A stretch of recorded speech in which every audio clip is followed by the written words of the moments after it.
So it's 3 parts, but the simplified forms I would use for is the rib cage, which is I just use an egg shape, like a stumpy egg. And if you want to break it down further, you kind of just have these lines that go like this breaking point at the bottom that is the shape of where the abdomen comes in. And then we got our neck. And whenever you do the torso, might as well do the clavicles that come out. It's like a U that have a line that comes out. And a triangle, because that triangle is actually behind the rib cage, which is the scapula. Whoa. And then we're gonna have our little circle here, which is gonna be the beginning of our arms, basically. And I'm just gonna use straight lines out there.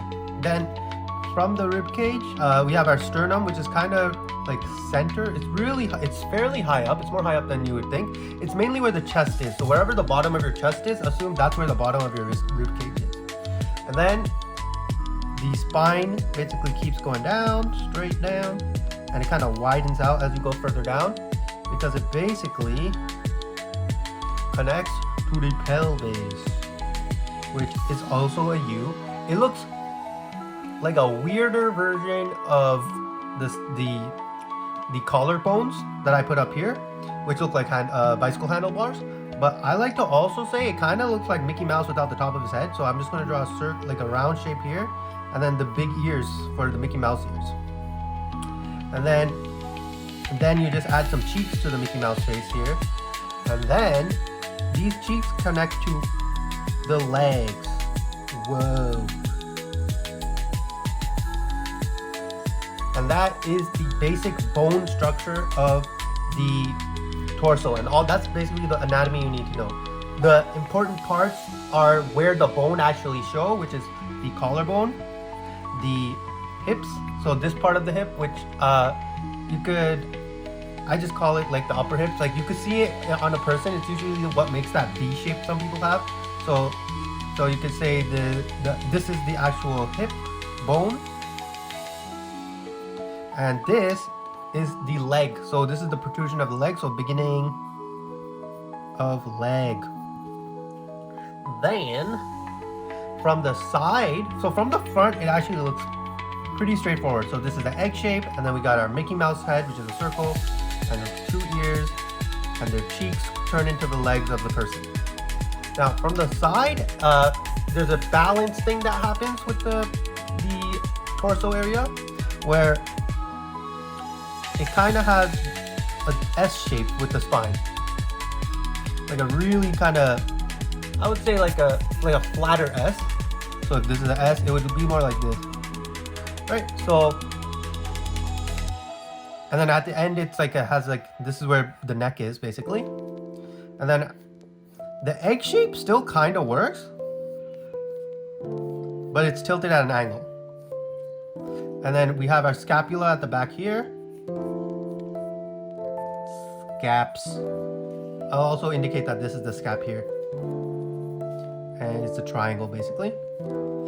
The scapula at the back, and then the widening of the spine still comes up. And we have the side face of the Mickey Mouse ear. And then we got our nose, or like the front of the Mickey Mouse head.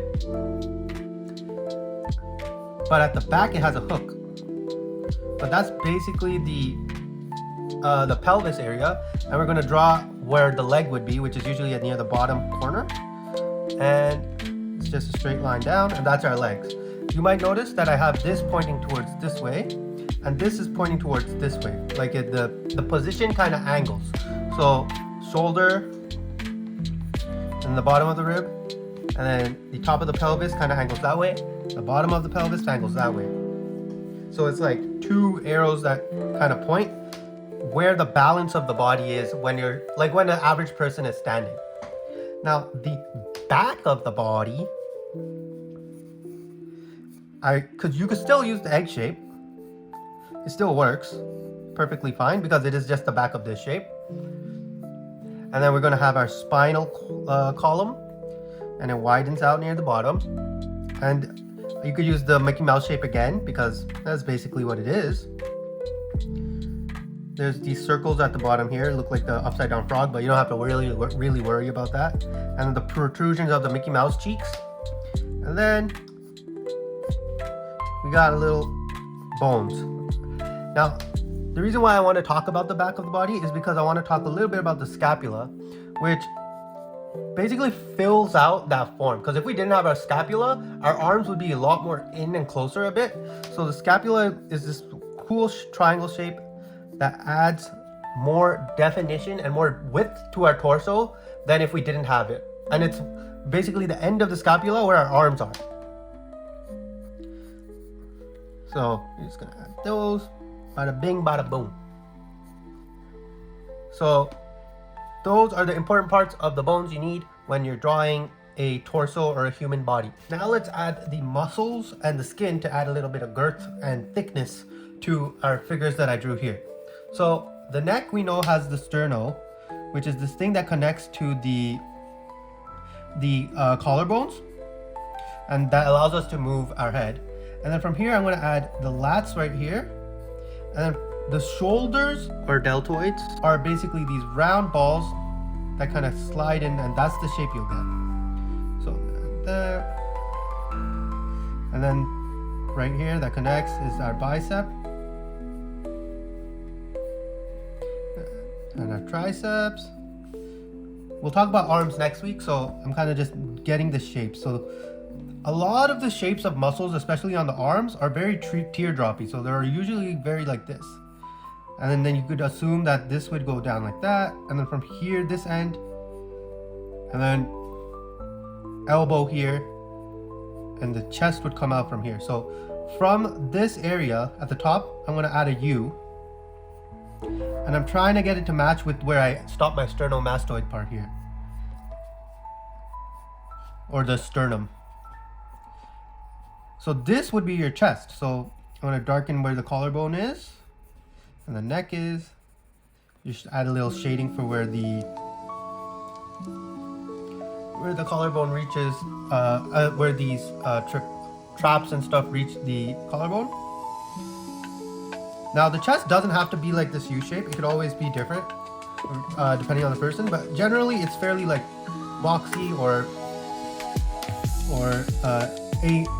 a form of this U shape in like a variety of widths. So, and of course, one thing about muscles is when you're moving, the part of that body will stretch a little more, right? So if this is the chest right now, if I were to draw the arm kind of like this, and this is the body, the chest would be like that. And then the shoulder would flatten a little too. All in the pursuit to allow the body to stretch around, like to move, right? Because the muscles are really like pulley kind of and like elasticy compared to the bones. So next, we're gonna add the oblique. It could follow the shape of the rib cage, and then the abs, as always, kind of just go down like a N, and somewhere in the middle here you'll have your belly button, and we're gonna add our shading there. Now the V shape that we get from this, like when you see someone who's fairly muscular, that V shape, we're gonna add this side part, which is a part of the oblique, and it kind of wraps down, and we see this V shape from that. And then we're gonna add the top of the pelvis. Here's our V shape, and then we're gonna get our legs,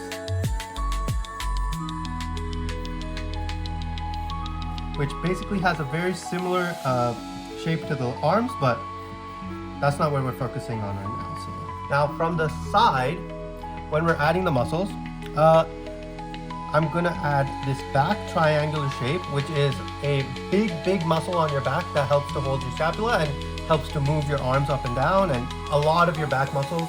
It's just this one very like large V shape that comes down. You'll see it when I draw the back muscles here. And then from the side you get those obliques, but they are side muscles. And that kind of just hooks in.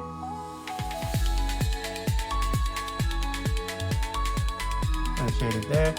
We got our chest muscles. And the rib cage is out a bit. And then we have our abdominals, or the abs. And then our legs. We're gonna add our butt. That kind of follows the path of the hook on the back of your pelvis. And then the legs kind of just come up. We just need to add our bend. I go like this. Very similar to the arms. And then this is the part of the V that it makes. So same for the front of the pelvis. Now on the back, we get a lot of different shapes, but there's only a few that I would say are very important to have to indicate the back of a person and like what muscles and protrusions there are. So our trapezius is that big triangular shape that comes out of that we see at the front over here. Traps. It's basically like a giant V-shaped cape that we'll get that goes around the center of the spine. And then from there, our deltoids, which is our shoulders basically. And then we get our triceps because we're looking at it from the back. The biceps are inside. So let's get that there. There we go. And then wrapping around the armpits, we get our latissimus dorsi, or lats, which is another gigantic muscle on the back. A lot of big muscles on the back. There we go. And then there's this shape that you get that can show in some people, but the name isn't super important. You just have to know it's a part of the lat. And then from there, you could draw the beginning of your hip, following the shape of the hip bone, and then we get the legs and the butt. I like to do a U, and there's a line basically, and then your legs kind of come in. There we go. And that's basically the muscles that are important when drawing the torso. So for the front, it's pretty straightforward. We have our chest, our abs, our obliques, and both internal and external obliques. And then the protrusions that come from the hip and like the muscles from the legs, which is not what we're focusing on today. And then from the side, we get to see our traps, like the more prominent large part of the traps, and the obliques from the side, which is our side muscles. And for the back, we get our traps, the lats right here, lats, traps, and our lats. And then we get these shapes that come in between, which would be our scapula basically. And then the back of the arm muscles, you have your deltoid, which is your shoulder, or delts, and then your triceps and your biceps. Now, when we actually try applying what I just showed you, it's important to try to simplify the muscles and bones in a way that you as yourself can understand when you're drawing. And then you have to make sure that you know that the muscles and bones don't always show when someone draws a character or anything like that. What's more important is knowing it and then being able to light the body in a way to indicate those different forms and muscles. So here you can see I drew a few indications of it, and then mainly with lighting, I'm able to show the rest of the muscles that are in the body. Here, I'm going to do a quick breakdown study of what the muscles would look like. And you might see that I'm drawing very loosely because I don't want to have like a stiff drawing. I want it to be more flowy and more gestural. And like this one, in this one, I'm going to break down the muscle like from like step one, which is getting the basic shapes in, and then indicating where the muscles actually are. And then I'm just going to show how it looks with like basic, like with skin above it. So how much stuff is not needed when you're doing a drawing. Here, I drew something really quickly and I didn't like it because I was getting stiff. So then I did it more gesturally first. And now using the gestures I made, I'm gonna add the muscles on top to like show where they are and where the forms of the body is. And it's a quick study showing where the muscles are with the body stretched out like that. I'm doing the same thing with a man, but without indicating muscles. I'm just kind of like show where they are without drawing the specific puzzle pieces of the muscle itself. because you don't actually need that once you know what's where within the body.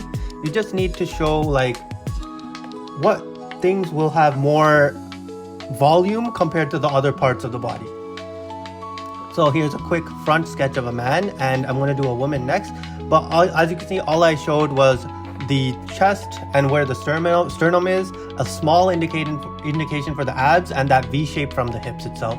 I didn't show, oh, that this is the deltoid, this is the tricep, anything like that. It's just very straightforward.